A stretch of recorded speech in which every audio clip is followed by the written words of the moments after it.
আল্লাহ তাআলা বলেছেন, তোমরা ধৈর্যশীল হও এবং মনে রেখো যে সবর করে, যে ধৈর্যশীল হয়, তার সঙ্গী হয় একজন, তিনি কে? আল্লাহ তার সঙ্গী হয়। এখন প্রশ্ন হচ্ছে যে সবর, ওয়াই সবর ইজ মোস্ট ইম্পর্টেন্ট? সবরটা গুরুত্বপূর্ণ কেন? আমার চোখে চোখ রাখেন, আমি একটু বোঝাবার ট্রাই করি যে সবরটা গুরুত্বপূর্ণ কেন। আচ্ছা, একটু ফিল করেন যে আমাদের জীবনে একটা বিপদ আসছে, হয় আমার বাবা মারা গিয়েছে, আমার জব আমি লস করে ফেলেছি, জব হারায় গেছে, অথবা আমার কোনো ইনজুরি হয়েছে, কোথাও আঘাত লেগেছে। আচ্ছা বলেন তো, এই সমস্ত প্রত্যেকটা ড্যাঞ্জারে আমার দিকে তাকান, ধৈর্য ছাড়া কোনো গতি কি আছে? কোনো গতি নেই। There is no alternative way of সবর। সবরের কোনো প্রকার কোনো বিকল্প রাস্তা নেই। সবর হচ্ছে মুমিনের জীবনের সফলতার সবচেয়ে বড় হাতিয়ার। তবে আমি আজকে আলোচনাটা একটু লম্বা করব, এই জন্য সবর এটা মেয়েদের জন্য জরুরি, ছেলেদের জন্য জরুরি, সবার জন্য জরুরি। কারণ পরীক্ষা শুধুমাত্র ছেলেদের জীবনেই আসে না, মেয়েদের জীবনেও পরীক্ষা আসে না নাই? একজন মেয়ে যে বিয়ে করেছে, আব্বা আম্মার ঘর সংসার সব ছেড়ে আসছে, এসে দেখছে যার জন্য সব ছেড়ে আসছে সে তার মতো না, স্বামী খারাপ। এরকম মাঝে মাঝে হয় না? তো এই যে মেয়েটার শ্বশুর বাড়ি খারাপ, শাশুড়ি খারাপ, স্বামী খারাপ, তার জীবনেও সবরের দরকার আছে না নাই?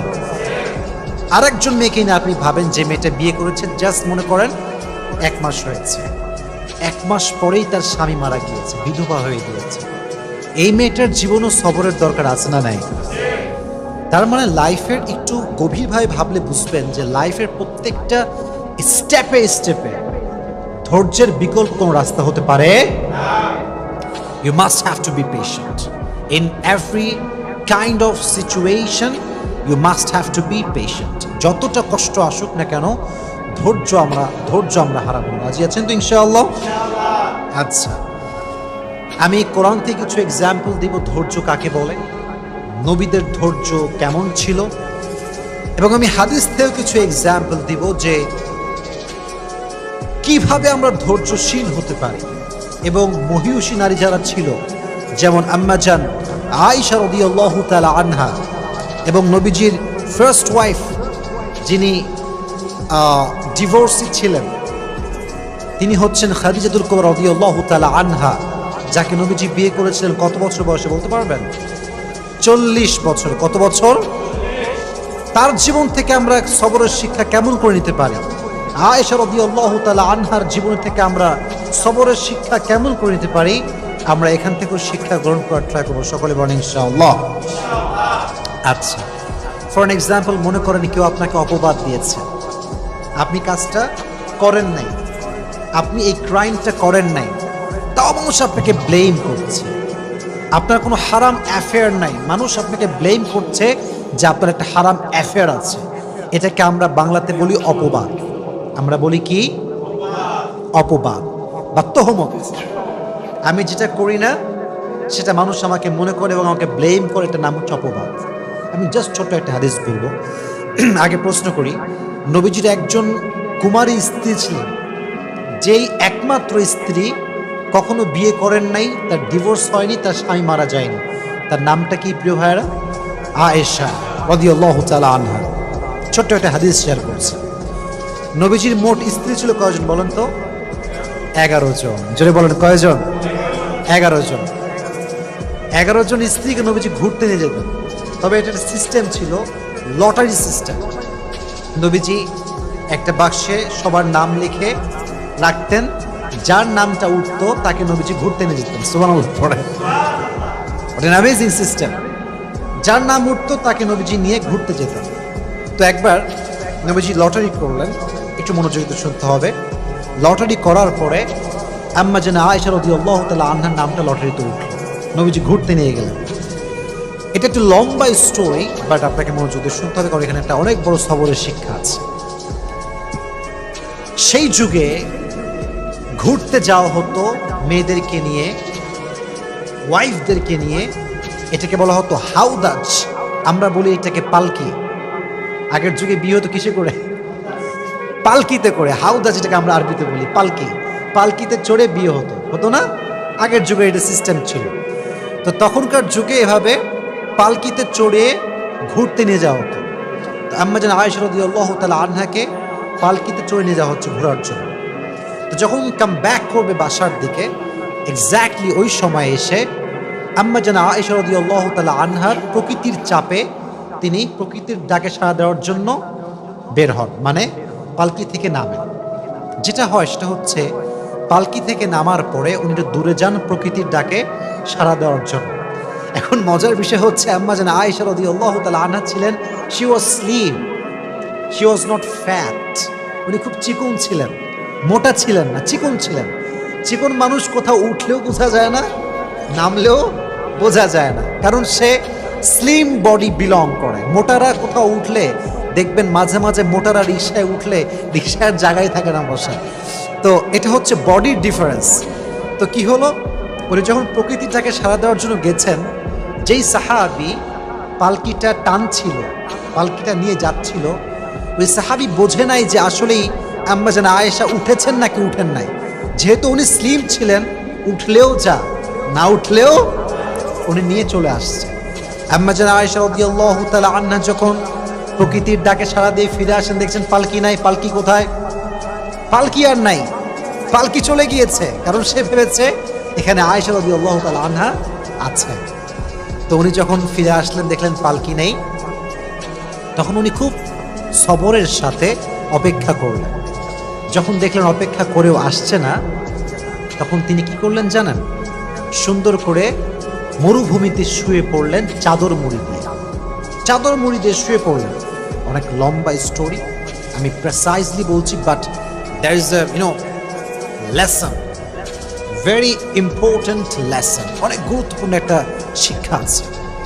তো যখন নবীজি দেখলেন যে আয়েশা নেই রাদিয়াল্লাহু তাআলা আনহা, উনি একজন সাহাবীকে লস্ট অ্যান্ড ফাউন্ডের দায়িত্ব দিয়েছিলেন, যে কে হারাচ্ছে, কে সফরে আছে, কে নেই, এটা খোঁজাখুঁজির জন্য। যেমন যদি আপনারা কখনো পিকনিকে যান, দেখবেন যে একজন লোক থাকে যে মাইক নিয়ে ডাকে, অমুকে আসছে কিনা, অমুকে বাসে উঠেছে কিনা। এরকম পিকনিকে হয় কি হয় না? হয়। ডাকে, কোথায় কে আছো, কে মিসিং আছো, বের হয়ে আসো। তো যেই সাহাবীকে নবীজি দায়িত্ব দিয়েছেন তার নাম হচ্ছে আব্দুল্লাহ ইবনে মুআত্তাল। আব্দুল্লাহ ইবনে মুআত্তাল রাদিয়াল্লাহু তাআলা আনহু। উনি এবার আয়েশা রাদিয়াল্লাহু তাআলা আনহাকে খোঁজা শুরু করলেন। খুঁজতে খুঁজতে তিনি দেখতে পেলেন আয়েশা রাদিয়াল্লাহু তাআলা আনহা মরুভূমির মাঝখানে চাদর মুড়ি দিয়ে শুয়ে আছেন। উনি বুঝতে পারলেন এটাই আয়েশা রাদিয়াল্লাহু তাআলা আনহা। উনি ডাকলেন না, গিয়ে কথা বললেন না, চুপচাপ দাঁড়িয়ে থাকলেন। যখন আয়েশা টের পেল যে এখানে কেউ এসেছে আমাকে নেওয়ার জন্য, উনি চলে আসলেন। এবার তাকে নিয়ে সে ফিরে আসলো নবীজির কাছে। কিন্তু যেহেতু সফরে সবাই ফিরে গিয়েছে বাসাতে, আর সর্বশেষ আব্দুল্লাহ ইবনে মুআত্তাল আম্মা জান আয়েশাকে নিয়ে ফিরে এসেছেন, মুনাফিকদের সর্দার আব্দুল্লাহ ইবনে সালুল সুযোগ পেয়ে গেল। কি সুযোগ? এবার সে ব্লেম শুরু করলো যে আয়েশার সঙ্গে এই সাহাবীর একটা জেনার সম্পর্ক আছে। সকলে বলেন নাউজুবিল্লাহ। পৃথিবীর সবচাইতে সতীত্ববান নারীর উপরে জেনার ব্লেম, কত বড় মারাত্মক জঘন্য অপরাধের ব্লেম। আপনি চিন্তা করতে পারেন কার ব্যাপারে? আপনার ব্যাপারে নয়, আমার ব্যাপারে নয়, সবচেয়ে সতীত্ববান নারী আয়েশা রাদিয়াল্লাহু তাআলা আনহার ব্যাপারে ব্লেম করা হলো যে সে এই সাহাবীর সঙ্গে ওই মরুভূমি থেকে আসার সময় খারাপ কাজ করেছে, অন্যায় করেছে, জেনা করেছে। কিন্তু বিষয়টা আয়েশা জানতেন না যে আমার বিষয়ে এই ব্লেমটা করা হয়েছে। কিন্তু উনি ফিল করলেন যে প্রিয় নবীজি আমাকে আগে যেমন আদর করতেন এখন আর তেমন আদর করেন না, আগে যেমন ভালোবাসতেন এখন তেমন আর ভালোবাসেন না। এটা তিনি ফিল করতে শুরু করেন। But she had no idea যে আমাকে এরকম একটা ব্লেম করা হয়েছে। তো একটা সময় গিয়ে আয়েশা রাদিয়াল্লাহু তাআলা আনহা বাবার বাসায় আসলেন। বাবার বাসায় যখন আসছে তখন আশেপাশের লোক বলতে শুরু করছে, আয়েশা তোমার নামে তো এরকম গুজব ছড়ানো হচ্ছে, তুমি নাকি অমুক সাহাবীর সঙ্গে এই সম্পর্ক করেছিলা সফর থেকে ফিরে আসার সময়। এটা শুনে আয়েশা রাদিয়াল্লাহু তাআলা আনহা just she was shocked and thundered. এটা কেমন কথা, কত বড় মিথ্যা অপবাদ আমার উপরে। কিন্তু দেখেন, পৃথিবীর নির্মম বাস্তবতা হচ্ছে কষ্টে পড়লে বোঝা যায় যে কে আপন কে পর। কষ্ট বিপদ হচ্ছে এমন একটা জিনিস যেটা মানুষকে চিনিয়ে দেয় যে কে আমার আপন কে আমার পর। আমার যখন খুব কষ্ট আসে, খুব বিপদ আসে, আমার একদিক থেকে খুব ভালো লাগে যে আমি আমার আপন মানুষ চিনছি। এবং যখন আমি চিনে ফেলি তখন আমি বলি যে ভাই, বিপদ তো আসবে আর যাবে, কিন্তু আমি তো আপনাকে চিনে ফেললাম যে আপনি কোন ক্যাটাগরির লোক, এটা আমার বোঝা হয়ে গেল। তো আম্মা জান আয়েশা দেখলেন যে সবাই তার বিপক্ষে, কেউ তার পক্ষপাতী করে না। ইভেন সর্বশেষ, অনেক লম্বা স্টোরি, আমি জাস্ট প্রেসাইজলি বলছি, সর্বশেষ নবীজি আম্মা জান আয়েশার কাছে আসলেন, এসে বলেন, আয়েশা তুমি যদি সত্যি এই অন্যায় করে থাকো, আল্লাহর কাছে মাফ করো, আল্লাহর কাছে মাফ চাও, আল্লাহ তোমাকে মাফ করে দিবে। এই কথা শুনে আয়েশা রাদিয়াল্লাহু তাআলা আনহা আকাশ থেকে পড়েছে, নবী হে, শেষমেশ আপনিও আমাকে এই কথা বলছেন? আপনিও এই রুমরে বিশ্বাস করেছেন? আপনিও এই গুজবে বিশ্বাস করেছেন? অপেক্ষা করেন, আল্লাহ আমার জন্য আছে। সুবহানাল্লাহ পড়েন। উনি চাইলে বলতে পারতেন যে আমি আর সংসার করব না, আমি আর এই সমাজে থাকবো না, আমি গলায় ফাঁসি নিব, আমি সুইসাইড করব, যেটা আমরা সাধারণ মানুষরা বলি। উনি একটুও কমপ্লেইন করেন নাই, জাস্ট কষ্ট পেয়েছেন, সবর করেছেন। আল্লাহ তাআলা আয়েশা রাদিয়াল্লাহু তাআলা আনহার চরিত্রকে সুন্দর প্রমাণ করার জন্য, উনি যে কোনো অন্যায় করেন না এটা প্রমাণ করবার জন্য আল্লাহ নিজে কোরআনের আয়াত নাজিল করে দিয়েছে। সুবহানাল্লাহ পড়া।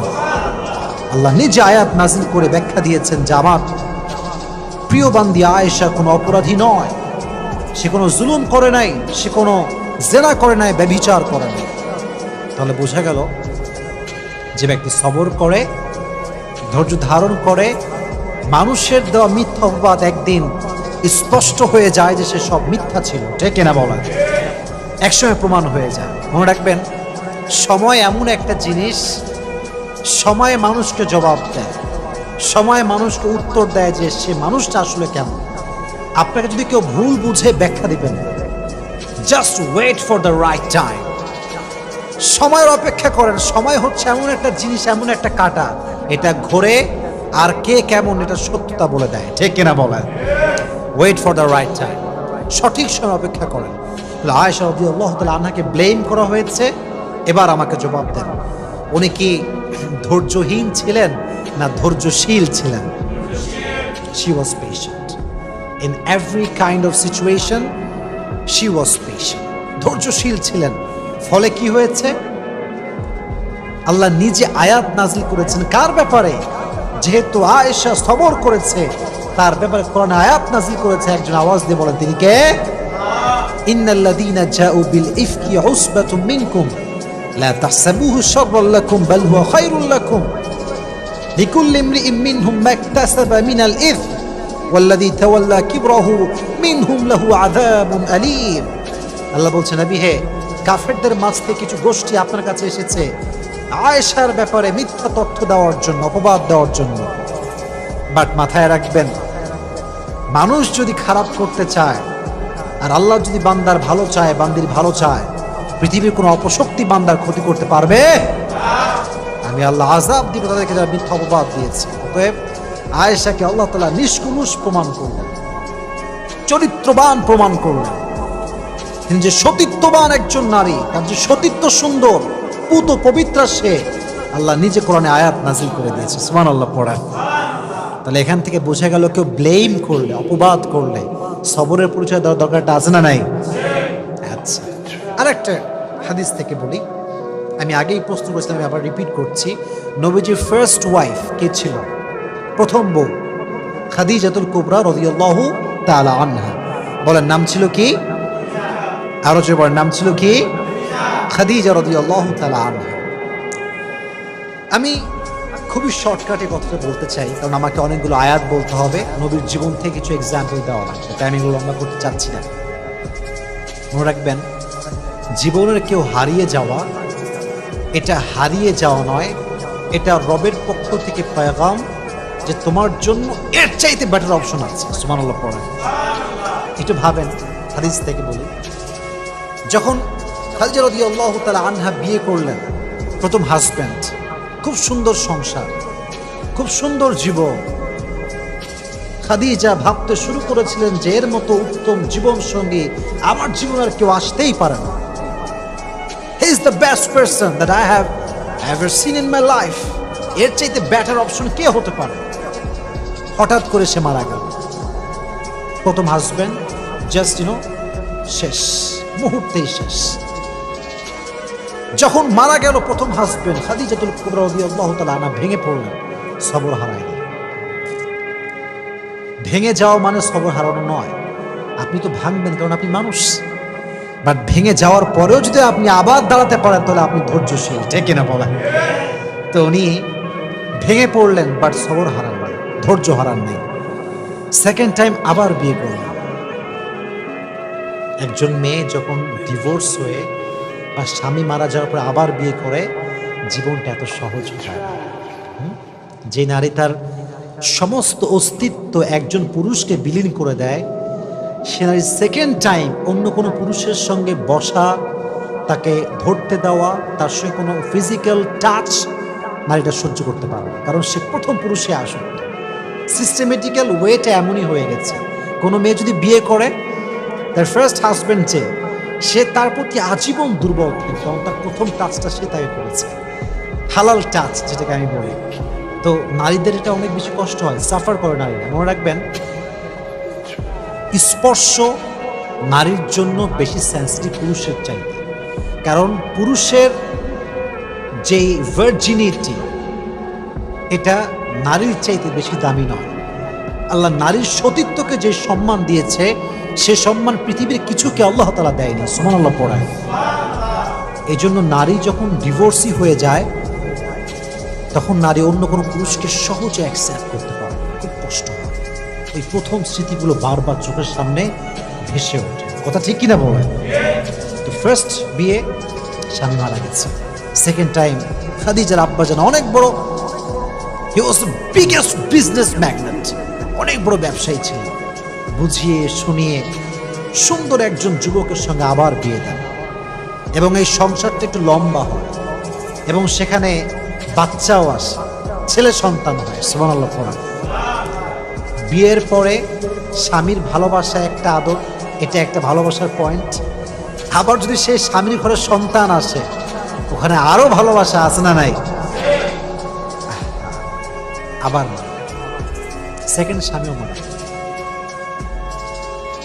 এইভাবে যখন স্বামী মরতে শুরু করেছে, খাদিজা রাদিয়াল্লাহু তাআলা আনহা ফাইনালি ডিসাইড করলেন যে I will never ever get married again, এটাই লাস্ট, আর বিয়ে করব না। জীবনে যাই হোক আমি সবর করব এবং আমি স্থির থাকবো, আমি আর বিয়ে করব না।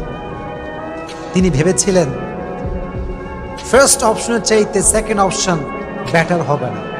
আবার যখন সেকেন্ড জনকে পেয়ে গিয়েছেন, তিনি যখন মারা গিয়েছেন, ভেবেছেন যে পৃথিবীতে আর কোনো এর চাইতে ভালো হতে পারে না। কিন্তু কেউ না জানলেও সত্য জানে একজন, তিনি কে? ধৈর্যশীল ছিলেন, সবর করেছেন, নিয়ত করেছেন বিয়ে করব না, বাট সবর ছিল কি ছিল না? রেজাল্ট কি হয়েছে? রেজাল্ট দেখেন, ব্যবসা করেছেন, গরিব মানুষদেরকে সহযোগিতা করেছেন, নিজেকে কাজে ব্যস্ত রেখেছেন, বিজনেস সামলেছেন। আল্লাহ তাআলা সবরের বিনিময় হিসেবে, ধৈর্যের বিনিময় হিসেবে শেষ নবীকে তার প্রথম স্বামী হিসেবে কবুল করেছে। সুবহানাল্লাহ। এটা হচ্ছে সবরের রেজাল্ট। মানে আমার কাছে এই হাদিসটা the best example, the best example. এর কারণে এই যে জেনারেশন আমরা আছি, এখানে কারো জীবন থেকে কেউ হারায় গেলে তারে আর খুঁজেই পাওয়া যায় না। সে গাঁজা খায়, মদ খায়, তার জীবন যৌবন শেষ হয়ে যায়। মাথায় রাখবেন, কেউ চলে যাওয়ার অর্থ হচ্ছে সে চলে যায় নাই, তাকে আল্লাহ নিয়ে গেছে। আর আল্লাহ যদি কাউকে নিয়ে যায়, আল্লাহর মেসেজ হচ্ছে এইটা যে আমি ওরে নিছি, এর মানে হচ্ছে আমি তোকে এর চাইতে বেশি উত্তম দান করবো। সুবহানাল্লাহ পড়েন। তাহলে বোঝা গেল, প্রিয় মানুষ মারা যাক, হারিয়ে যাক, চলে যাক কোথাও অজানা জায়গা, কোনো সমস্যা নেই। আমি তো সবর করেছি, আমি তো ধৈর্যশীল বান্দা, আমাকে পরীক্ষা নিচ্ছে একজন এবং এর ফলাফল দিবে একজন। আওয়াজ দিয়ে বলেন তিনি কে? So every kind of situation, in every kind of situation you must have to be patient. প্রত্যেকটা অবস্থানে আমরা ধৈর্যশীল হব। রাজি আছেন তো ইনশাআল্লাহ? আল্লাহ সবাইকে ধৈর্যশীল হওয়ার তৌফিক দান করুন। সকলে পড়া আমিন। এবার আসেন কিছু নবীদের এক্সাম্পল দেই যারা ধৈর্যের পরিচয় দিয়েছে। আমি একটু পরীক্ষা করি আপনাদের সবাইকে, দেখি আপনারা কতটুকু ক্যাচ করতে পারেন, গ্যাস করতে পারেন। একজন নবী ছিলেন যে নবীর পুরো শরীরে পোকা ধরে গিয়েছিল, পুরো শরীরটা পোকা খেয়ে শেষ করতে যাচ্ছিল। নবীর নামটা কি ছিল? আইয়ুব আলাইহিস সালাতু ওয়াস সালাম। দীর্ঘ 12 বছর পোকা তার শরীরে ভর করেছে। আমাদের একটু অসুখ হইলে আমরা বলি যে আরে মানুষ, আল্লাহ মনে হয় মানুষ পায় না, আমি একাই মনে হয় দুনিয়াতে, পৃথিবীতে মনে হয় আর কোনো মানুষই নাই, আল্লাহ খালি আমারই পায়, আমি কি দুনিয়াতে একা, আর কেউ কি নাই? 12 বছর সহ্য করেছে। পোকা উঠতে উঠতে যখন জিহবায় এসেছে তখন আইয়ুব মুখ খুলেছে। ওয়াইয়ুবা ইয নাদা রাব্বাহু আন্নী মাসানিয়াল দুররু ওয়া আনতা আরহামুর রাহিমিন। দোয়া করার একটা সিস্টেম আছে। আমি জুমার লেকচারে বলেছিলাম দোয়ার একটা কোয়ালিটি আছে, চাওয়ার মাঝে একটা গুণ আছে। দেখেন উনি বলেন নাই যে আল্লাহ তুমি আমাকে এই রোগ কেন দিলা, ঠিক করে দাও, বলেন নাই। আন্নী মাসানিয়াল দুররু ওয়া আনতা আরহামুর রাহিমিন। আল্লাহ আমি তো বিপদে আছি, তুমি তো রহমান। কথার ভাঁজ দেখেন। আমি আমার আব্বাকে বলছি আব্বা আমি সকাল থেকে খাই নাই, খাবার কিন্তু চাই নাই, আমি না খেয়েছি আর তুমি আমার আব্বা, এটা বললেই না আব্বা বুঝে যাবে যে আমার ছেলের এখন খাবার দরকার। আইয়ুব আলাইহিস সালাতু ওয়াস সালাম হি নেভার কমপ্লেইনড। উনি বলেছেন আল্লাহ আমি কষ্টের ভেতরে আছি আর তুমি তো রহমান, আর রহমান তো কারো কষ্ট সহ্য করতে পারে। কখন বলেছেন? যখন এই পোকা উঠতে উঠতে তার জিহবায় চলে এসেছে। আল্লাহকে বলছে আল্লাহ পুরো শরীরটা আমার খেয়ে ফেলুক, যে জিহবা দিয়ে আমি তোমার জিকির করি সেটা যদি পোকা নষ্ট করে ফেলে আমি তো তোমাকে আর ডাকতে পারবো না, তুমি আমাকে রহম করো, তুমি আমাকে রহম করো। সবর যে করেছে আল্লাহ তাআলা ডাকার সঙ্গে সঙ্গে তার সমস্ত রোগকে ধূলিসাৎ করে তাকে আল্লাহ তাআলা শিফায়ে আজলা কামিলা দান করে দিয়েছে। সুবহানাল্লাহ। তাহলে বোঝা গেল রোগ বালাই হচ্ছে ব্লেসিং, মের্সি, বারাকা ইন ইউর লাইফ। যদি মুমিনের কোথাও কোনো কাঁটাও ঢুকে যায়, এই যে আমরা কষ্ট পাই কাঁটা ঢুকলে, আল্লাহ কতটা দয়াময় দেখেন। কাঁটা ঢুকলেও আল্লাহ তাআলা বান্দার আমল নামার থেকে যে গুনাহ আছে এটাকে ঝরিয়ে দেয়। সুবহানাল্লাহ পড়া। তাহলে বোঝা গেল আজ থেকে অসুখ হলে আমরা ধৈর্য ধারণ করবো। রাজি আছেন তো ইনশাআল্লাহ? আর একটা এক্সাম্পল দিই সবরের। একজন নবী, আমি আবারও আপনাদেরকে প্রশ্নে ফেলছি, গ্যাস করতে হবে আপনাদের সবাইকে, জানি কার নাম বলতে যাচ্ছি। একজন নবী যাকে মাছ খেয়ে ফেলেছিল, মাছের পেটে তিনি দীর্ঘদিন ছিলেন, তার নাম কি ছিল? ইউনুস। ইউনুস আলাইহিস সালাতু ওয়াস সালাম। নাম ছিল কি? ইউনুস আলাইহিস সালাতু ওয়াস সালাম। মাছের পেটে দীর্ঘদিন ছিলেন, আল্লাহর কাছে কমপ্লেন করেন না, অভিযোগ করেন নাই, ধৈর্যহীন হন নাই। মাছের পেট থেকে আল্লাহকে ডাক দিয়েছেন, আল্লাহ আমি বিপদে পড়েছি, তুমি আমাকে সাহায্য করো, আমার কোনো কমপ্লেন নাই, অভিযোগ নাই, আমি ধৈর্যহীন হয়ে যাই নাই। দোয়া করার সঙ্গে সঙ্গে আল্লাহ তাআলা মাছকে আদেশ করেছে, মাছ মুখ খুলে একটা বমি করার মতো একটা অ্যাক্ট করেছে। আল্লাহ তাআলা ইউনুসকে এই অ্যাক্টের মাধ্যমে, এই বমির একটা ধরনের মাধ্যমে মাছের পেট থেকে জীবিত উদ্ধার করে বের করে নিয়ে আসছে। সুবহানাল্লাহ। তাহলে বোঝা গেল বিপদে পড়লে আপনাকে দোয়া করতে হবে, আল্লাহ আমারই পাইল, দুনিয়াতে আর কেউ না, আমি মনে হয় একা, আল্লাহ কি পাইলা আমার তুমি। এটা ধৈর্যহীন হওয়ার পরিচয়। অতএব সবরও থাকবে, দোয়াও থাকবে। বলেন আমার সঙ্গে, সবরও থাকবে, সবর আছে যার সঙ্গে দোয়াও আছে যার, তার সফলতাকেও আটকাতে পারবে না। সুবহানাল্লাহ পড়ান। আর একটা এক্সাম্পল দেয়, নবীর নাম গ্যাস করতে হবে সবাইকে। একজন নবী যাকে আল্লাহ তাআলা 80 বছর পরে একটা সন্তান দিয়েছিলেন, সে নবীর নাম কি? ইব্রাহিম আলাইহিস সালাতু ওয়াস সালাম। নামটা কি? ইব্রাহিম আলাইহিস সালাতু ওয়াস সালাম। সন্তানের নাম কি ছিল বলতে পারবেন? ইসমাইল। নাম কি ছিল? ইসমাইল আলাইহিস সালাতু ওয়াস সালাম। সবর কাকে বলে একটু বুঝাই আপনাদেরকে, শর্টকাটে বোঝাচ্ছি। 80 বছর পরে একটা ছেলে হয়েছে, আল্লাহ অর্ডার করেছে যাও মাকে এবং ছেলেকে একদম মরুর প্রান্তে রেখে আসবে, যেখানে জনমানবহীন একটা জায়গা, মানুষ নাই, লোক নাই, জন নাই, রেখে আসো যাও। অর্ডার করতে দেরি, দেখে চলে আসছে সেই মরুভূমির মতো একটা জায়গা। তো যখন চলে যাবে, বিবি হাজার চাইলে বলতে পারতেন যে আপনি কেমন স্বামী যে আমার মতো একজন অবলা নারীকে তার সন্তান সহ এক বিশাল মরুপ্রান্তে, মরুভূমিতে, জনমানবহীন একটা জায়গায় রেখে যাচ্ছেন, আপনি কেমন স্বামী? She never complained. She never ever complained like that. বলেইনি কিছু।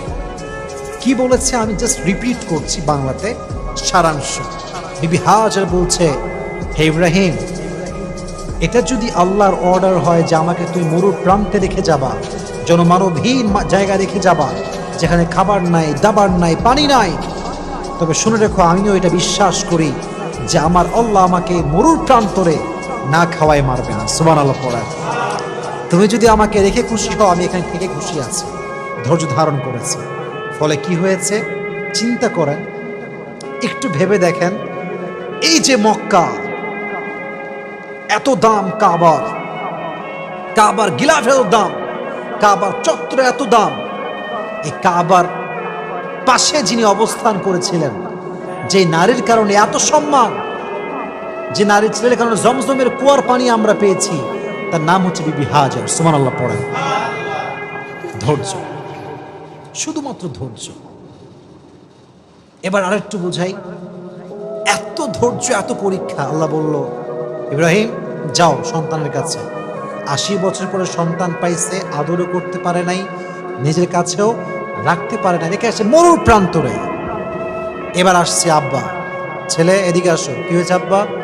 বলছে আমি স্বপ্নে দেখেছি তোমাকে আমি জবাই করছি, এটা আমার আল্লাহর আদেশ। তুমি কি বলছো? ফাংদুর মাযা তারা, what's your opinion about on this matter? তুমি কি বলছো বলো।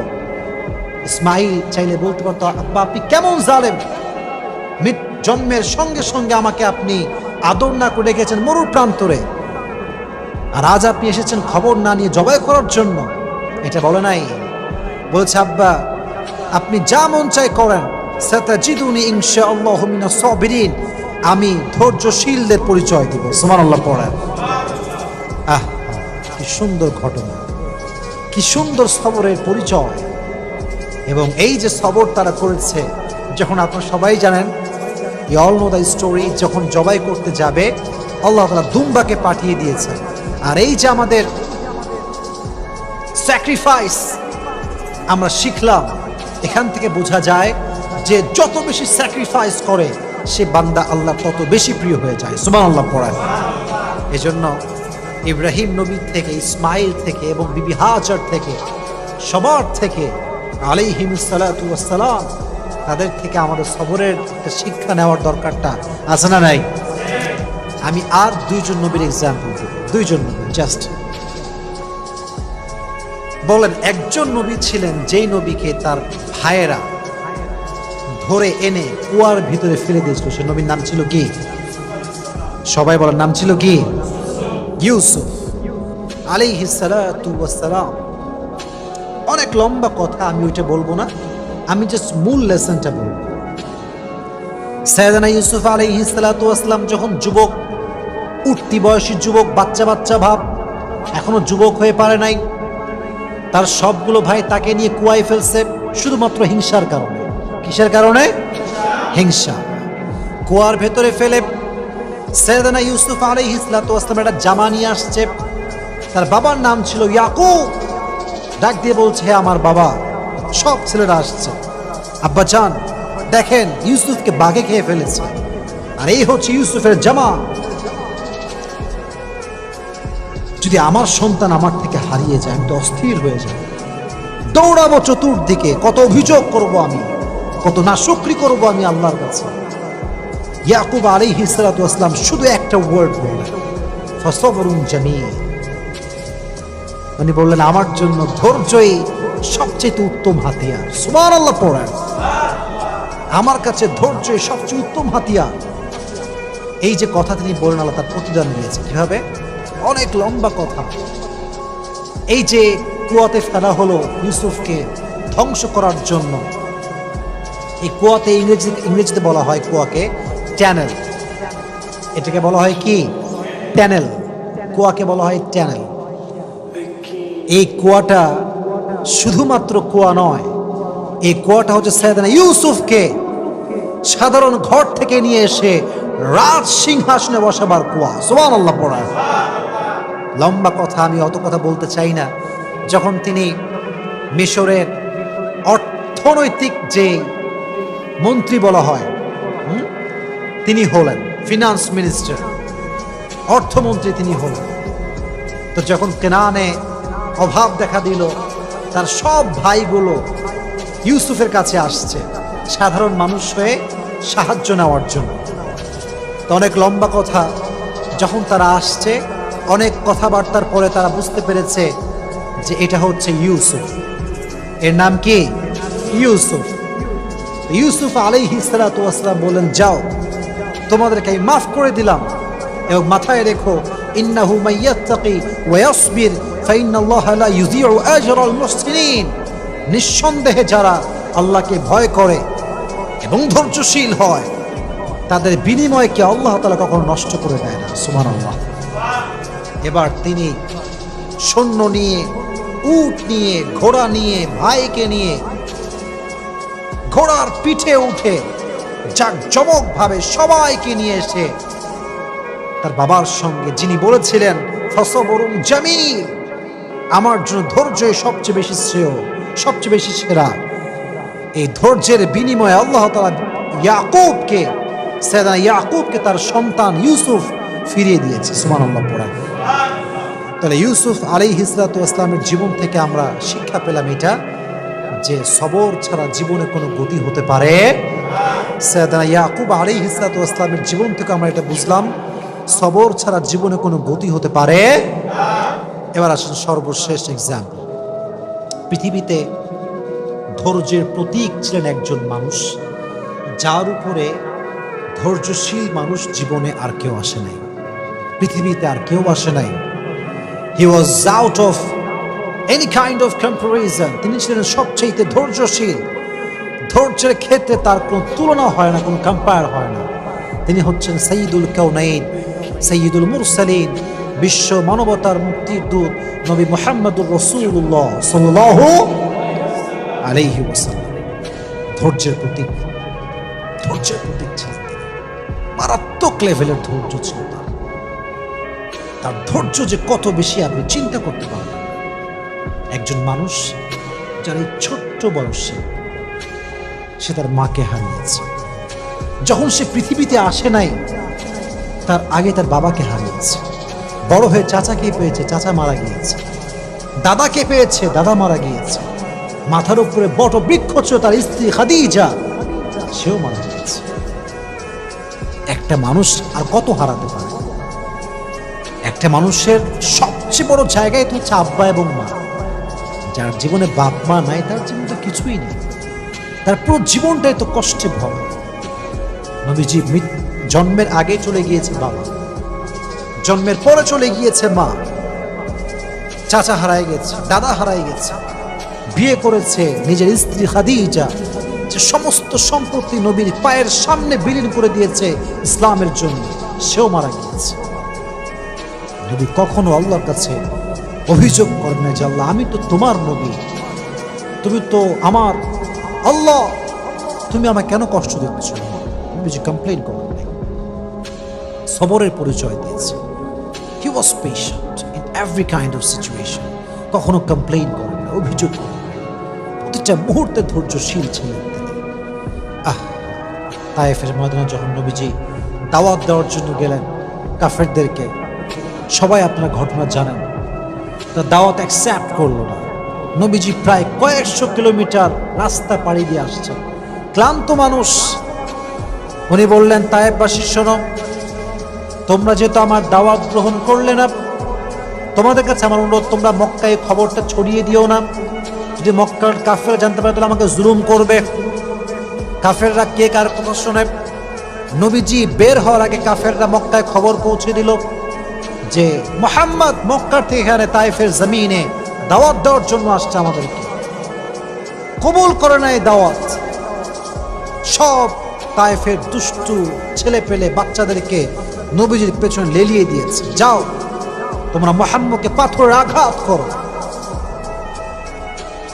বৃষ্টির মতো পাথরকে তোমরা বর্ষণ করো। আমি যখন রেলগেটে যাই, আমি জাস্ট এটা ফিল করি। রেলগেটে দেখবেন যে প্রত্যেকটা রেল লাইনের মাঝখানে এরকম বড় বড় পাথর থাকে, দেখছেন আপনারা সবাই? এরকম শক্ত শক্ত পাথর। আমি জাস্ট এটা ফিল করি, যদি এই পাথরটা তুলে আমি আসিফকে কেউ আঘাত করে আমার কি হবে?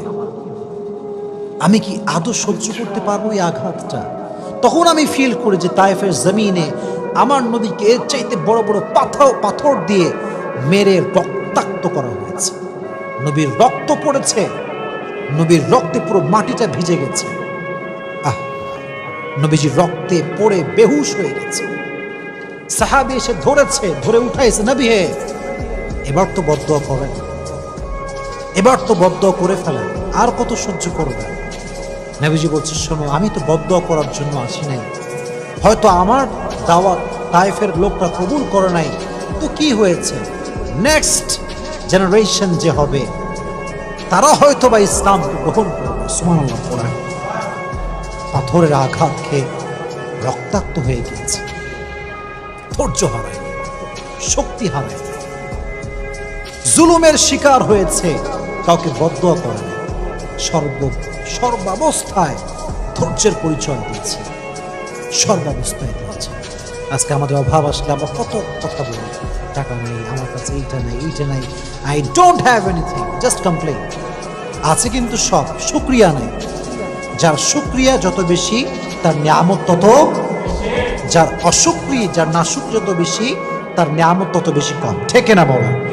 ধৈর্যশীল হতে হবে, সবের হতে হবে, এবং শাকের অর্থাৎ গ্রেট